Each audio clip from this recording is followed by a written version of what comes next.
अस्सलाम वालेकुम my dear students, my name is Hasan Roza. उम्मीद करता हूँ आप तमाम बखैर वाफियत हैं। स्टूडेंट्स, कॉन्सेप्चुअल क्वेश्चंस को शुरू कर चुके हैं, पहले 4 स्टडी भी कर चुके हैं। तो आज के इस लेक्चर में हम अगले 4 कॉन्सेप्चुअल क्वेश्चंस 5, 6, 7 और 8 को पढ़ेंगे, डिस्कस करेंगे और कॉन्सेप्ट्स को रिकॉल करेंगे। तो चलिए बगैर किसी ताख़ीर के चलते हैं अपने वाइट बोर्ड की तरफ। माय डियर स्टूडेंट्स, ये रहा हमारे आज के लेक्चर का पहला कॉन्सेप्चुअल क्वेश्चन।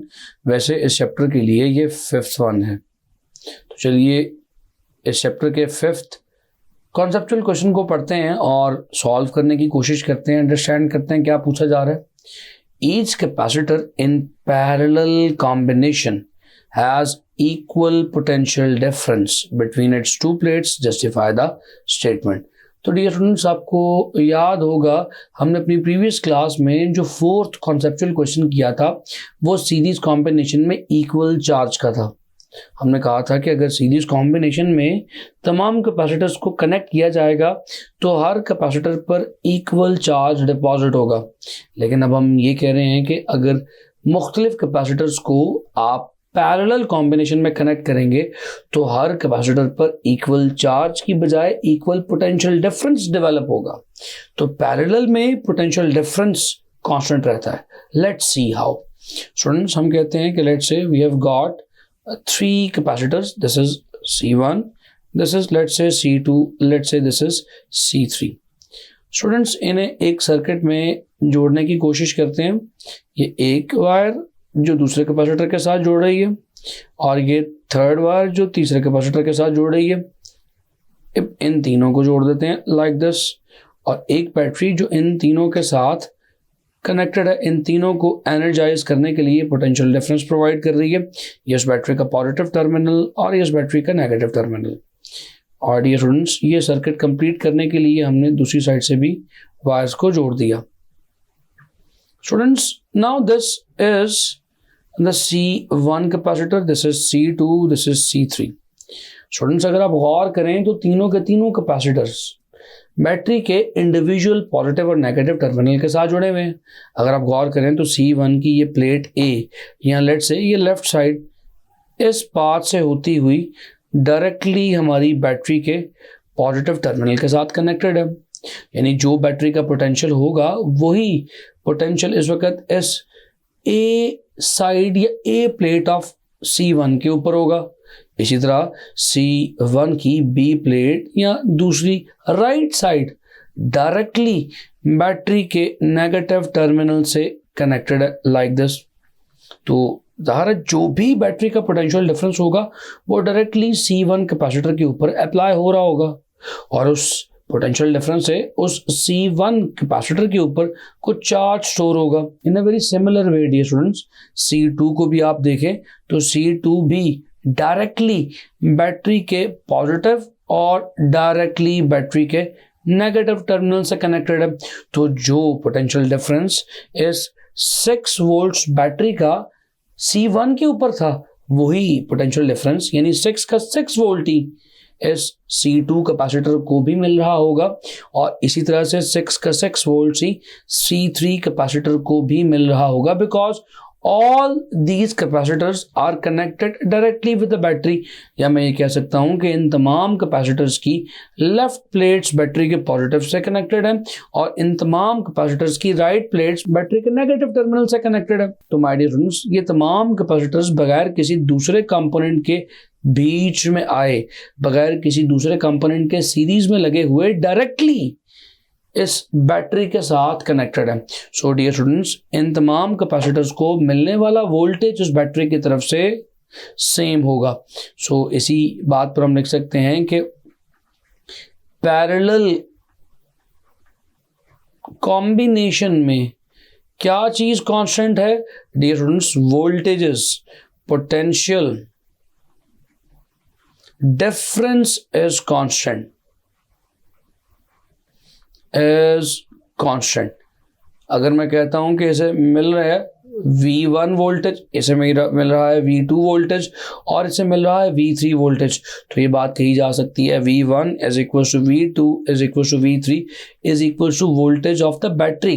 यानी जो भी वोल्टेज बैटरी सप्लाई करेगी वही वोल्टेज या वही पोटेंशियल डिफरेंस C1, C2 और C3 को मिलेगा। हमने इस बात को लेक्चर में भी पैरेलल कॉम्बिनेशन ऑफ कैपेसिटर्स को पढ़ते हुए डिटेल से स्टडी किया था। मुझे उम्मीद है कि ये कॉन्सेप्ट आपको यहाँ पर क्लियर हुआ होगा। अब हम चलेंगे डियर स्टूडेंट्स आज के नेक्स्ट कॉन्सेप्चुअल क्वेश्चन की तरफ। माय डियर स्टूडेंट्स, ये रहा हमारे आज के लेक्चर का सेकंड कॉन्सेप्चुअल क्वेश्चन और इस चैप्टर के लिए ये है 6th। चलिए स्टडी करते हैं। Dear students, question says perhaps, शायद हो सकता है, you have seen a gasoline truck. Gasoline कहते हैं पेट्रोल को। आपने पेट्रोल का टैंकर या ट्रक हो सकता है देखा हो, trailing a metal chain beneath it, उसके नीचे एक मेटल की चेन जो जमीन के साथ रगड़ खाती हुई जा रही होती है, आपने देखी होगी। What purpose does the chain serve, उसके साथ नीचे लटकी हुई चेन का आखिर क्या फंक्शन है। स्टूडेंट्स याद कीजिए, हमने इस पॉइंट को स्टडी किया था हैजर्ड्स ऑफ द इलेक्ट्रोस्टैटिक्स में। हमने कहा था कि अक्सर फ्रिक्शन की वजह से बॉडीज की सरफेस पे चार्ज आ जाता है। तो dear students, let me draw, अगर हम कोई ऐसा बड़ा सा टैंकर जो फ्यूल को लेके जा रहा हो उसे ऑब्जर्व करें, तो हम ये कह सकते हैं कि इस टैंकर पे, ये इस टैंकर के मैं कुछ टायर्स ड्रॉ कर रहा हूँ, इस टैंकर पे because of the friction surface पे कुछ चार्ज आ सकता है। लेट से हो सकता है इसकी सरफेस पे ढेर सारा पॉजिटिव चार्ज आ जाए।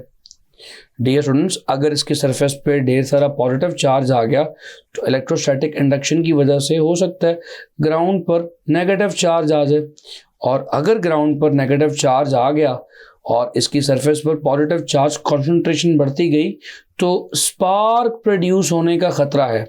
वो स्पार्क पॉजिटिव से नेगेटिव की तरफ, यानी कि सरफेस से ग्राउंड की तरफ प्रोड्यूस होगा। डियर स्टूडेंट्स, अगर स्पार्क प्रोड्यूस हो गया तो क्योंकि ये फ्यूल का टैंकर है, फ्यूल का टैंक है, यहाँ पर बहुत सारे पार्टिकल्स या वेपर्स फ्यूल के मौजूद होंगे। डियर स्टूडेंट्स, थोड़ा सा छोटा सा माइनर सा स्पार्क भी इन फ्यूल के फ्यूम्स को इग्नाइट करने के लिए इनफ है।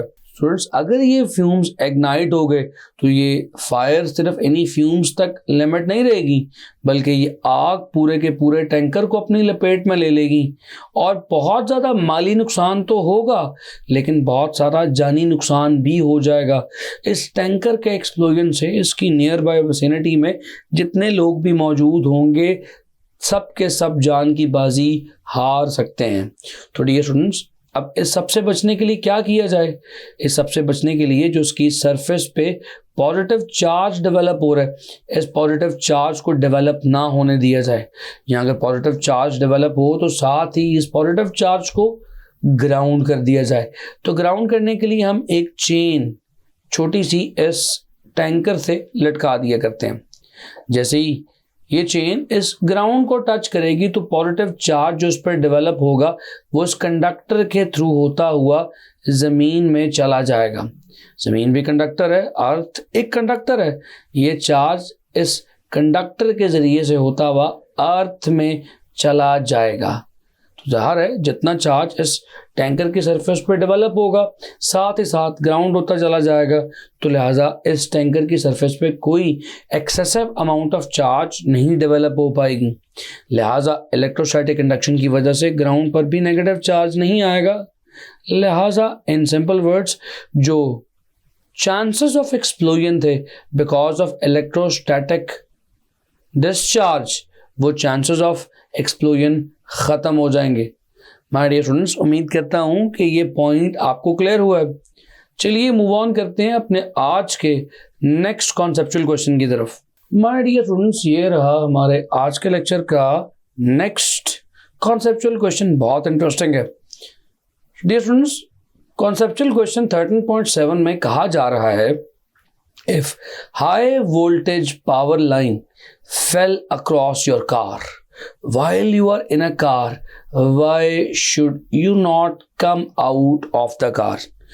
कहा यह जा रहा है कि अगर आप गाड़ी में कहीं सफ़र कर रहे हैं और कहीं पर हाई वोल्टेज पावर लाइन यानी कोई ऐसी तार किसी पोल की जिसमें अच्छा खासा वोल्टेज हो वो आपकी गाड़ी पर या आपकी गाड़ी के करीब ज़मीन पर गिर जाए तो आपको गाड़ी से बाहर क्यों नहीं निकलना चाहिए? क्या गाड़ी में बैठना आपके लिए सेफ होगा या नहीं? पहले तो ये बात अंडरस्टैंड कीजिए। हो सकता है कि आपके जहन में ये आए कि इतनी बड़ी वोल्टेज लाइन, इतनी बड़ी पावर लाइन गाड़ी पर गिरी है तो शायद गाड़ी में बैठना सेफ ना हो और आप फौरन गाड़ी से उतरने की कोशिश करें। क्या हो सकता है? चलिए स्टूडेंट्स, समझने की कोशिश करते हैं बाय ड्राइंग अ कार। ये हमारी कार जिसे हम लेकर ट्रैवल कर रहे हैं, मैं ड्रॉ करने की कोशिश करता हूं। Let's say this is the car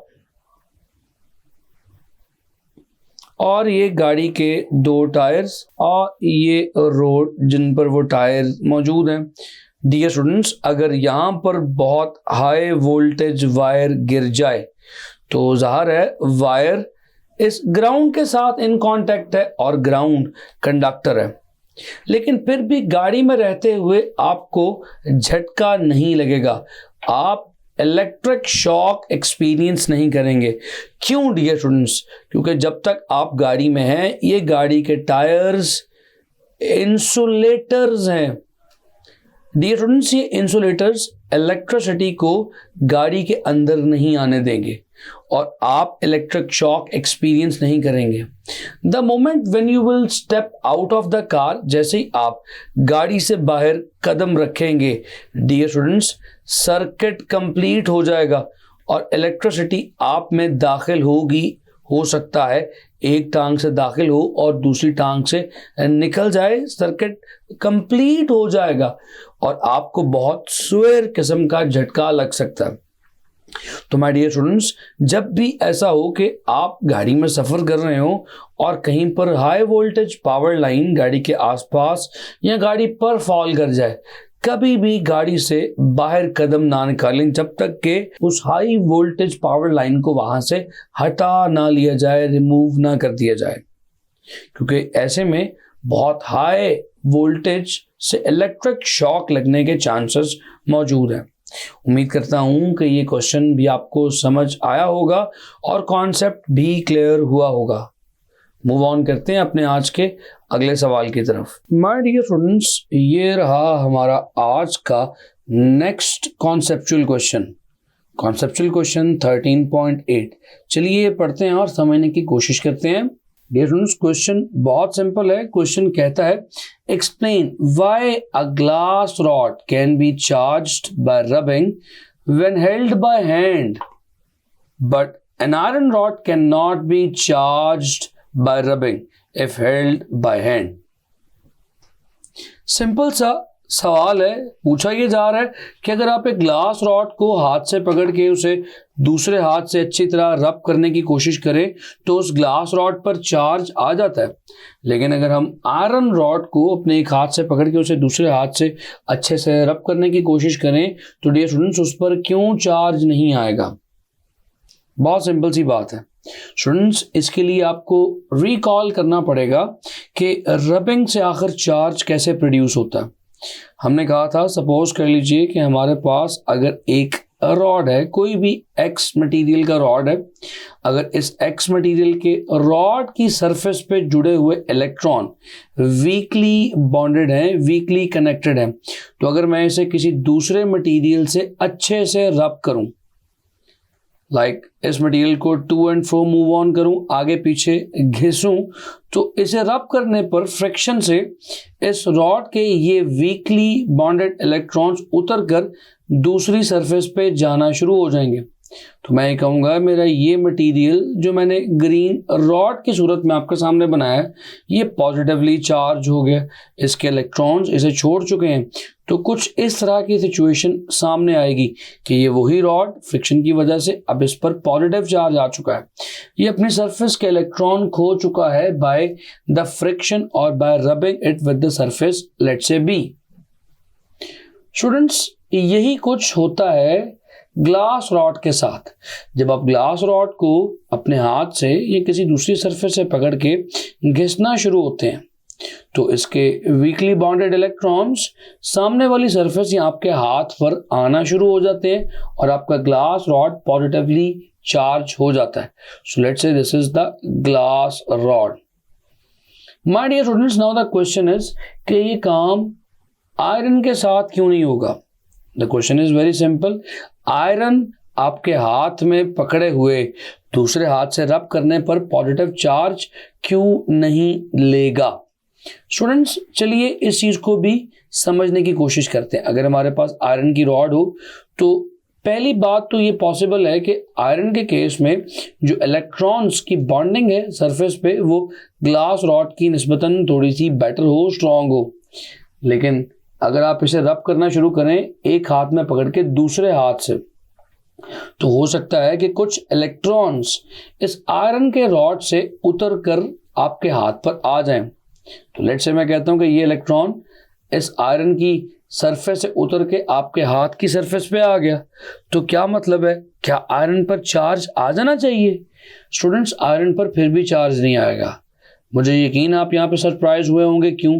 क्योंकि डियर स्टूडेंट्स, आपने इस आयरन को दूसरे हाथ से पकड़ा हुआ है. ये लेट्स से ऑरेंज कलर का जो मैं रेक्टेंगल ड्रॉ कर रहा हूँ ये आपका हाथ है. स्टूडेंट्स, आपकी बॉडी कंडक्टर है. आपकी बॉडी में ये इलेक्ट्रॉन फ्लो होता हुआ सर्किट को कंप्लीट करता हुआ दूसरे हाथ से वापस आयरन पर आ जाएगा. सो नेट चार्ज आयरन के लिए 0 रहेगा. तो आप अपनी बॉडी से एक हाथ में पकड़े हुए दूसरे हाथ से रब करते हुए आयरन को चार्ज नहीं कर सकते, क्योंकि आयरन एक कंडक्टर है और आपकी बॉडी भी एक कंडक्टर है. इस केस में चार्ज इस एक हिस्से से फ्लो होता हुआ दूसरे हिस्से में वापस इस आयरन की सरफेस पे आ जाएगा. दूसरा पॉइंट ऑफ व्यू ये भी है कि आयरन के केस में जो बॉन्डिंग है इलेक्ट्रॉन की सरफेस के साथ वो स्ट्रांग है. लिहाजा ये इलेक्ट्रॉन आयरन की सरफेस को इतनी जल्दी नहीं छोड़ने वाले, इसीलिए यहाँ पर चार्ज भी आयरन की सरफेस पर नहीं आएगा. while in the case of glass rod there can be the charge on the surface by just rubbing. so iron के केस में चार्ज इतनी जल्दी सरफेस पे नहीं आएगा. दोनों केसेस मैंने आपके साथ शेयर किए. उम्मीद करता हूँ कि कॉन्सेप्चुअल क्वेश्चंस आपको समझ आए हैं, बहुत सिंपल थे. माय डियर स्टूडेंट्स, उम्मीद करता हूँ ये चारों कॉन्सेप्चुअल क्वेश्चंस अब आपको समझ आ चुके हैं, आपकी फिंगर टिप्स पे हैं. आपको इनमें कोई प्रॉब्लम नहीं है. अपना बेइंतहा ख्याल रखें. मुलाकात करूंगा अगली बार कुछ चंद नए सवालात के साथ. See you next time. Good bye.